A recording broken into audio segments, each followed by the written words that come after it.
پھر اس سرزمین میں علامہ اقبال جیسی شخصیت پیدا ہوئی ہے. یہ ساری چیزیں جو ہے یہ در حقیقت اشارہ کر رہی ہیں کہ یہ ملک مشیت ایزدی کے کسی طویل سلسلے کی ایک کڑی ہے، اور وہ سامنے آ گیا تھا کہ سن 47 میں یہ قائم ہوا ہے، اور پورے 9 مہینے بعد 14 اگست اور 13 مئی 14 اگست سن 47 اور 13 مئی سن 48 پورے 9 مہینے بعد اسرائیل عالم وجود میں آ گیا. اللہ تعالیٰ نے اس عالمی بیماری، اس کے لیے جو علاج ہے وہ پہلے پیدا کیا ہے. جیسے کہ حدیث میں آتا ہے ما انزل اللہ من دائن الا انزل لہ دوان، اللہ تعالیٰ نے کوئی بیماری ایسی نہیں اتاری کہ جس کا علاج بھی نہ اتار دیا ہو.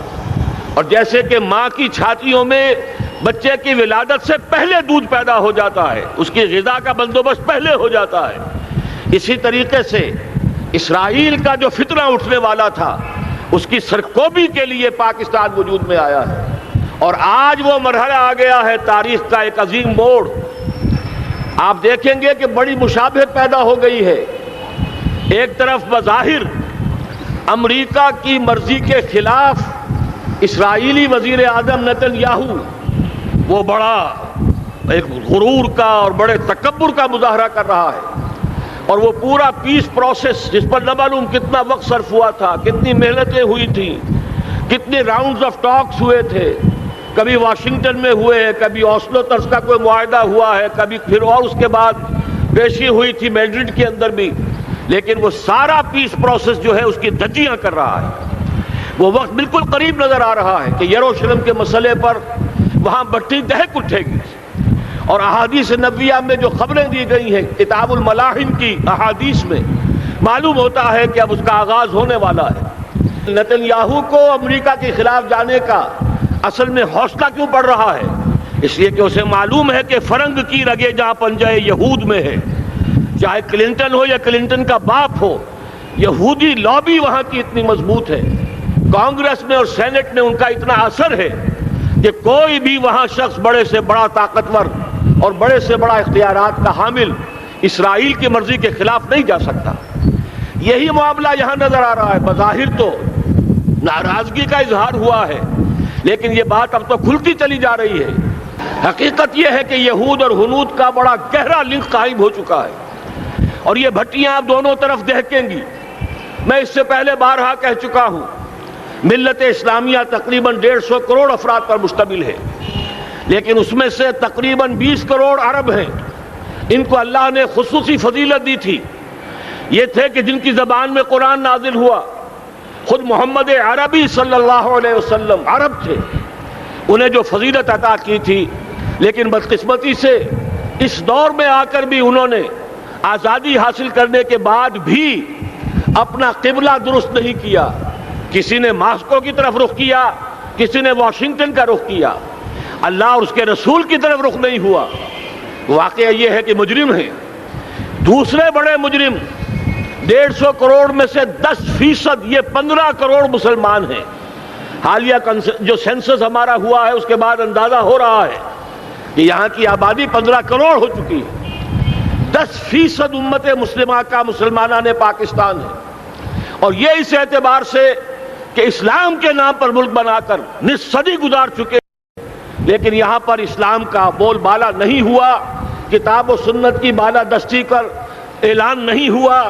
دستور میں ساری اسلامی دفعات موجود، لیکن اس کے ساتھ ہی ایسے خلا موجود، چور دروازے موجود کہ کوئی دفعہ بھی مؤثر نہیں ہے. یہ منافقت کا پلندہ لے کر ہم چل رہے ہیں اس دستور کو، اس دستور مملکت پاکستان کو. لہذا واقعہ یہ ہے کہ یہ بھٹی جو ہے اب ہماری آزمائش کے لیے آگ آد ابراہیم ہے، نمرود ہے. کیا کسی کو پھر کسی کا امتحان مقصود ہے؟ اس لیے میں نے وہ آیت بھی آپ کو سنائی، وَلَنَبْلُوَنَّكُمْ بِشَيْءٍ مِّنَ الْخَوْفِ وَالْجُوعِ. آج کی صورتحال پر غور کیجئے، کس درجے یہ الفاظ ہمارے جو ہیں وہ ثابت ہو رہے ہیں اور جس اپلائی ہو رہے ہیں. ایک خطرہ پیدا ہو چکا ہے. واقعہ یہ ہے کہ کوئی کرائسس ہو، کوئی خطرہ ہو، کوئی اندیشہ ہو تو قوم جاگ جایا کرتی ہے. اور اس کے بعد حقیقت یہ ہے اگر ہم نے جرأت کر لی، اور مجھے یقین ہے کہ ہو جائے گا، کچھ لیت و لال ہے، کچھ تاخیر ہے، حکومت کے کچھ اعلانات دو طرفہ سے بھی آ جاتے ہیں، لیکن مجھے یقین ہے یہ دھماکہ ہوگا، یہ مشیت اعزدی ہے، یہ شدنی امر ہے، یہ ہوگا۔ اور اس کے بعد یقیناً اس آیت مبارکہ کا دوسرا لفظ ہم پر منطبق ہوگا، وَلَنَبْلُوَنَّكُمْ بِشَيْءٍ مِّنَ الْخَوْفِ وَالْجُوعِ۔ یہاں دوسرا لفظ بھوک کا لفظ ہے، ہم پر سختیاں آئیں گی یقیناً۔ الکفر ملت واحدہ، پوری دنیا امریکہ کی زیر سرپرستی ہمارے خلاف کھڑی ہوگی، ہمارے اوپر پابندیاں لگیں گی، لیکن شاید ہمارے جذبہ ایمانی کو بیدار کرنے کے لیے اللہ تعالیٰ اسی کو ذریعہ بنا دے، اور پھر اس کے ذریعے سے پورے عالم اسلام میں عوامی سطح پر جو ہمدردی پیدا ہوگی پاکستان کے ساتھ، اس کے آثار شروع ہو گئے ہیں۔ کبھی قطر کی طرف سے خبر آ رہی ہے، کبھی الاحرام کا جو ہے وہاں بات سامنے آ رہی ہے۔ معلوم ہو رہا ہے کہ جو بھی پبلک اوپینین ہے پورے عالم اسلام میں، اس کی وجہ کیا ہے؟ میں نے اپنے پچھلے جمعے کے خطاب میں عرض کیا تھا کہ جیسے پاکستان سلطنت خداداد پاکستان ہے، ایسے ہی اس کی ایٹمی صلاحیت یہ بھی خداداد ہے، اللہ نے چھپر پھاڑ کر ہمیں دی ہے۔ ایسا نہیں تھا کہ ہم نے لیبارٹریاں بنائی ہوں، ہمارے سینکڑوں اور ہزاروں سائنسدان ریسرچ میں لگے ہوئے ہوں، نہیں، اچانک اللہ تعالیٰ کی طرف سے ہمیں ایک نعمت غیر مترقبہ عطا ہو گئی ڈاکٹر عبدالقدیر کی شکل میں۔ پھر نہ معلوم کس کس ذریعے سے اس پروگرام کو آگے بڑھانے کے لیے جن پرزوں کی ضرورت تھی، کس کس ذریعے سے وہ پرزے یہاں پہنچے ہیں۔ یہ بھی خالص خداداد صلاحیت ہے، اور اس کو سمجھ لینا چاہیے کہ یہ ہمارے لیے ایک فرض کفایہ کے درجے میں ہے پوری امت مسلمہ کی طرف سے۔ اس کی وجہ کیا ہے؟ پورے عالم اسلام میں کہیں اور یہ صلاحیت موجود نہیں۔ کچھ ایٹمی دانت نکلنے کا امکان پیدا ہوا تھا عراق میں، آپ کو معلوم ہے کئی سال پہلے اسرائیل کے جیٹس آئے اور اس کی ایٹمی تنصیبات کو تہس نہس کر کے چلے گئے۔ اس کے بعد جو کچھ ہوا ہے خلیج کی جنگ میں، اس کا اگلا پچھلا کھایا پیا سارا اگلوا دیا، اور اس کے لیے جو پابندیاں ہیں شدید سے شدید تر ابھی تک چلی آ رہی ہیں۔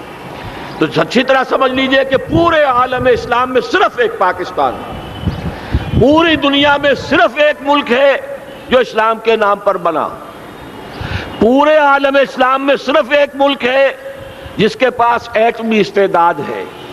ان دونوں چیزوں کو سامنے رکھیے تو پھر مشیت اعزدی میں مختلف چیزیں جو اللہ تعالیٰ کی اس تدبیر کے اندر موجود ہیں، اس کی کچھ نہ کچھ کڑیاں جو ہے ملتی نظر آتی ہیں۔ لہذا اگر یہ معاملہ ہو جاتا ہے تو یقیناً اگرچہ سختی آئے گی، وَلَنَبْلُوَنَّكُمْ بِشَيْءٍ مِّنَ الْخَوْفِ وَالْجُوعِ، لیکن ایک تو یہ کہ اس قوم کے اندر سے انشاءاللہ جذبہ ایمانی برآمد ہوگا، اس قوم کے اندر سے ایثار اور قربانی کے جذبات برآمد ہوں گے، پورے عالم اسلام کی اخلاقی سپورٹ اسے حاصل ہوگی۔ اور میں یہ سمجھتا ہوں کہ جیسے نوائے وقت نے بھی بہت اچھا کیا، کل یا پرسوں کے اپنے جو سر وقت پر وہ احادیث شائع کر دی ہیں، جن میں سے دوسری حدیث بڑی معنی خیز ہے۔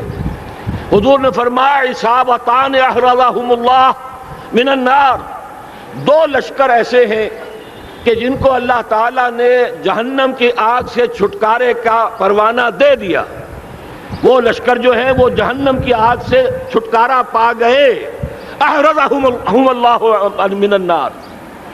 وہ دونوں لشکر کون سے ہوں گے؟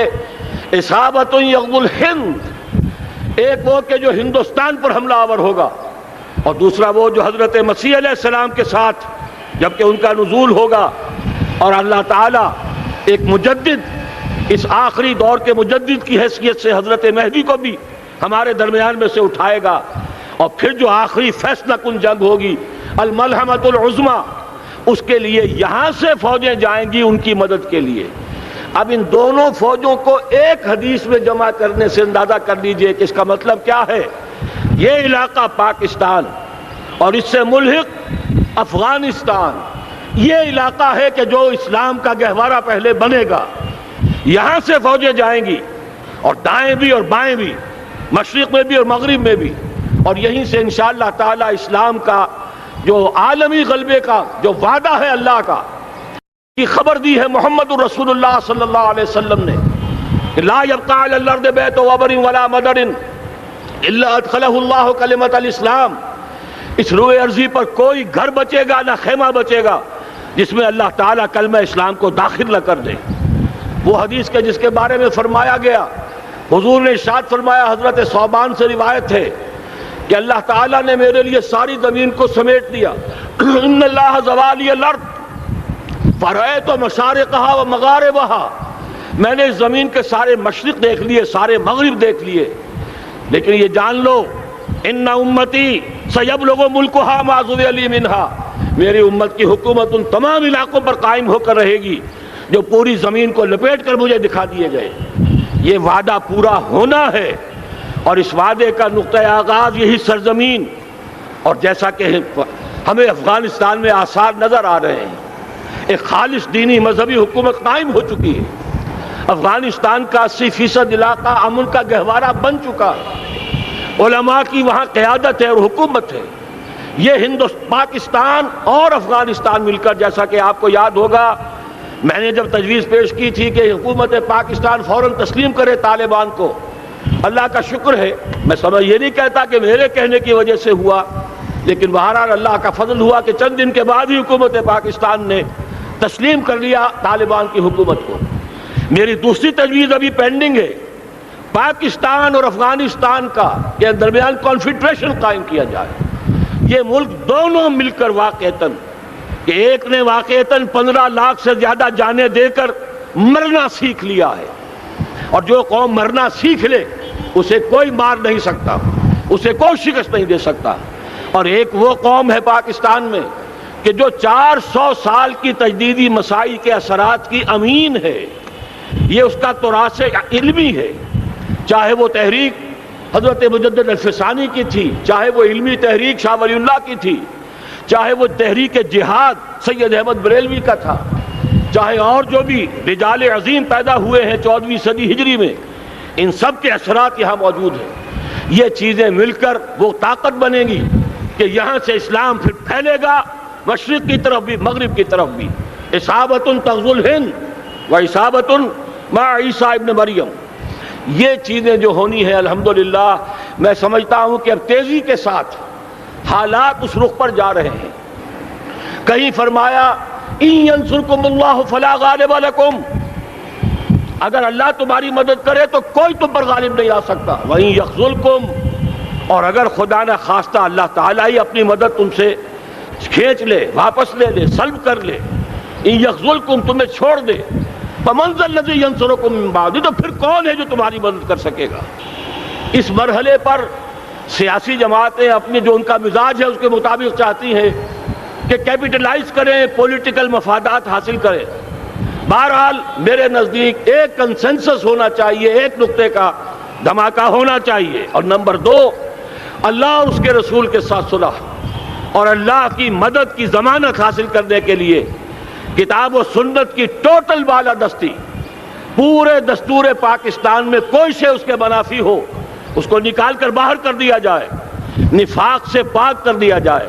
جیسے دعا ہے اللہم ربنا طہر قلوبنا من النفاق، اسی طرح دعا مانگیے کہ اللہ ہمارے ملک کے دستور کو نفاق سے پاک کر دے۔ اور وہ ساری ترامیم جن کا کہ ہم نے ایک مہم بھی چلائی تھی، وہ ترامیم جس کا تقریباً وعدہ کیا تھا نواز شریف صاحب نے، جس کے لیے 2 مرتبہ ایک محفل میں کہا تھا راجہ ظفر الحق صاحب سے کہ راجہ صاحب پھر تیاری کیجئے اور دستور کی ترمیم کا بل تیار کیجئے، لیکن یہ کہ معلوم ہوتا ہے کوئی بڑا ہاتھ ایسا تھا جس نے روک دیا ہے۔ یہی ہاتھ ہے جو آج ہمیں ایٹمی دھماکہ کرنے سے روک رہا ہے۔ ہمیں چاہیے کہ یہ دونوں دھماکے بیک وقت کریں، اور ان دونوں دھماکوں کے بعد پھر چاہے دنیا کی کوئی طاقت ہماری دشمن بن جائے، ہمارے لیے اللہ تعالیٰ کی مدد و نصرت ہوگی۔ وَلَنَبْلُوَنَّكُمْ بِشَيْءٍ مِّنَ الْخَوْفِ وَالْجُوعِ وَنَقْصٍ مِّنَ الْأَمْوَالِ وَالْأَنفُسِ وَالثَّمَرَاتِ وَبَشِّرِ الصَّابِرِينَ الَّذِينَ إِذَا أَصَابَتْهُم مُّصِيبَةٌ قَالُوا إِنَّا لِلَّهِ وَإِنَّا إِلَيْهِ رَاجِعُونَ۔ تو قوم انشاءاللہ تعالی، میں یہ سوچا کرتا تھا قوم مردہ ہے، بے حس ہو چکی ہے، دین سے عام طور پر بیزاری پیدا ہوتی جا رہی ہے، جو ہمارے دینی قیادت ہے اس سے بھی لوگوں کے اندر مایوسی پیدا ہو رہی ہے۔ کیسے ہوگا؟ میں نے بارہا کہا جب میں یہ شواہد دیکھتا ہوں جو حدیث میں ہے، جس کی خبریں دی گئی ہیں، 400 سال کی تاریخ دیکھتا ہوں، تو مجھے پاکستان کا مستقبل بہت شاندار نظر آتا ہے۔ یہ تو مشیت ایزدی میں کسی بہت اہم رول کو پلے کرنے کے لیے قائم ہوا ہے۔ جب میں زمینی حالات کو دیکھتا ہوں تو مایوسی ہوتی ہے، لیکن میں یہ سمجھتا ہوں کہ وہ وقت آ گیا ہے کہ جس میں یہ قوم جھنجھوڑی جائے۔ ایک دفعہ کا یہ جھنجھوڑا جانا انشاءاللہ تعالی ہمارے بہت سے دل اندر دور کر دے گا۔ آخر چینی کیا تھے؟ ایک 10 صدی پہلے کے چینی افریمی قوم آج کہاں سے کہاں پہنچ گئی ہے۔ ہمارے اندر بھی چاہیے کہ اوپر راکھ ہے، اندر چنگاریاں ہیں، ان چنگاریوں کے بھڑکنے کا وقت آ گیا ہے، اور انشاءاللہ العزیز اسی ایٹمی دھماکے سے اس پورے عمل کا جو ہے آغاز ہو جائے گا، جس سے یہ سرزمین پاکستان اسلام کا گہوارہ بنے، اور پھر یہاں سے پوری دنیا میں اسلام کے غلبے کی جد و جہد کا آغاز کیا جائے۔ بس میں اسی پر اکتفا کر رہا ہوں۔ اللہ تعالیٰ سے دعا کرتا ہوں کہ وہ ہمارے حکمرانوں کو، اگر تو کوئی تاخیر ہو رہی ہے انتظامی امور کی وجہ سے، کوئی بات نہیں، بہرحال معاملہ اتنا اچانک ہو گیا ہے، لیکن مجھے توقع ہے کہ انشاءاللہ وہ دھماکہ ہوگا اور جلد ہوگا۔ اگر کوئی تذبذب ہے تو ہم اللہ تعالیٰ سے دعا کریں گے وہ نواز شریف صاحب کے دل کو پھیر دے اور اس کے اندر استقامت پیدا کر دے، اور دوسرے یہاں کی سیاسی جماعتوں کو بھی یہ توفیق دے کہ کوئی اور سیاسی مسئلہ اس وقت نہ اٹھائیں، اور جو بھی یہاں پہ مذہبی اور دینی عناصر ہیں انہیں اللہ توفیق دے کہ وہ اس دھماکے کا مطالبہ کرنے کے ساتھ ساتھ، بلکہ میں یہ سمجھتا ہوں کہ اس سے بھی زیادہ زوردار انداز میں دستور پاکستان سے منافقت کے خاتمے اور کتاب و سنت کو سپریم لا قرار دینے کی ترمیم جو ہے اس کا دھماکہ بھی کیا جائے۔ اللہ تعالیٰ ہمیں اس کی توفیق عطا فرمائے۔ اقول قولی ھذا واستغفر اللہ لی ولکم ولسائر المسلمین والمسلمات۔